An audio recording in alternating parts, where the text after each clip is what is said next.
जय हिंद बच्चों। हमारे चैनल को सुनने और देखने वाले सभी बच्चों के लिए ईश्वर से हम प्रार्थना करते हैं कि उन्हें सफलता प्राप्त हो। ऐसी कामना के साथ आगे अब एक्सरसाइज 5.1 का बेटा क्वेश्चन नंबर 26 देखिए। मोस्ट इम्पॉर्टेंट क्वेश्चन है। फाइंड द वैल्यू ऑफ के so that the function F is continuous at the indicated point in exercise 26 से 29 तक। तो ये जो 26 से 29 तक जो क्वेश्चंस हैं, इनमें उन्होंने बोला है कि फंक्शन तो कॉन्टिन्यूअस है, आप बस के की वैल्यू निकालिए। तो अब हमें ये क्वेश्चंस जब करने हैं तो आपको जो बात समझनी है वो ये कि लिमिट का यूज़ करना है। आपको तो पता ही है, अब तक जितने भी हमने क्वेश्चंस करे हैं उनमें हमें लिमिट का यूज़ करना है, और लिमिट हमने सीखी हुई है पहले ही। x अप्रोचेस टू π/2 लिमिट, ये लिखा है। तो यानी आपको ये पता है, उन्होंने बोला है कॉन्टिन्यूअस है। कॉन्टिन्यूअस है यानी फंक्शन ये दे रखा है, तो इसका मतलब ये कि ये फंक्शन और ये इक्वल होगा। कॉन्टिन्यूअस का मतलब है LHL RHL FX तीनों इक्वल होने चाहिए। यहाँ पर x अप्रोचेस टू π/2 पर लिमिट जो फंक्शन है हमारा वो 3 है, ये और ये इक्वल होने चाहिए। तो अभी हम इसको सॉल्व कर रहे हैं। आप अब यहाँ देखिए, x अप्रोचेस टू बेटा π/2 लिखा है। जब भी x अप्रोचेस टू 0 के अलावा कुछ लिखा हुआ है, जैसे π/2 π/6 पाई वॉटेवर जो भी लिखा है, तब ऐसे केस में हमें करना क्या चाहिए, सब्स्टिट्यूशन मेथड लगाना चाहिए। यानी आप पुट करें x माइनस π/2 को h, ये इस केस के लिए है x अप्रोचेस टू, क्योंकि यहाँ पर 0 नहीं है, π/2 है, तो x माइनस π/2 h। तो आप लिखेंगे क्योंकि h approaches to x approaches to π/2 है, तो h अप्रोचेस टू क्या हो जाएगा बेटा 0, क्योंकि x अप्रोचेस टू आपको π/2 दे रखा है।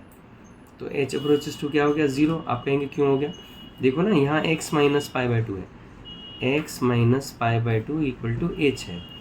आप यहाँ x की जगह π/2 लिख दीजिए, π/2 माइनस π/2 h, ये कट गया, तो h क्या हो गया 0। और वैसे भी याद रखो h हमेशा 0 ही रहेगा, इससे ज़्यादा मत सोचा करो इसको, इतनी बात होती है।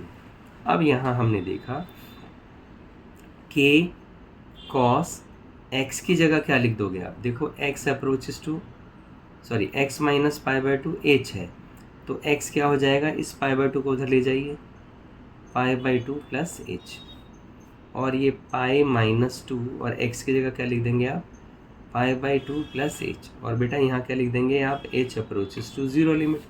देखो कितना आसान हो गया ये। अगर साथ साथ चल रहे हो आप इसे लेकर के, तो x अप्रोचेस टू π/2 लिमिट, और यहाँ 3 लिख रहे हैं तो आप लिखते रहिए।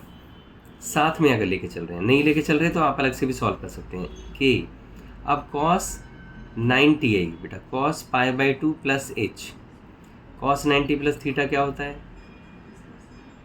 साइन थीटा, लेकिन 90 प्लस है तो cos क्या होगा, माइनस का कि प्लस का, माइनस का हो जाएगा साइन। यहाँ पर पाई माइनस ये पाई हो गया, क्योंकि 2, अगर आपको ऐसे समझ में नहीं आ रहा, थोड़ा दिक्कत लग रही है, तो मैंने मल्टीप्लाई कर दिया, ले ये हो गया।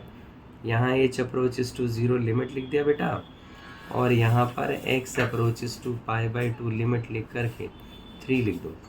अब यहाँ आपने क्या देखा, ये हो गया माइनस के साइन h, और यहाँ pi minus 2h, h approaches to 0 limit है मेरे बच्चों, और ये 3 है क्योंकि π/2 पर है ना 3 हमने से। अब यहाँ पे क्या करा हमने, माइनस के साइन h अपॉन में, ये पाई से पाई कैंसिल हो गया, माइनस का 2h इज 3। तो आप देखिए ये माइनस से माइनस गया, h अप्रोचेस टू 0 लिमिट।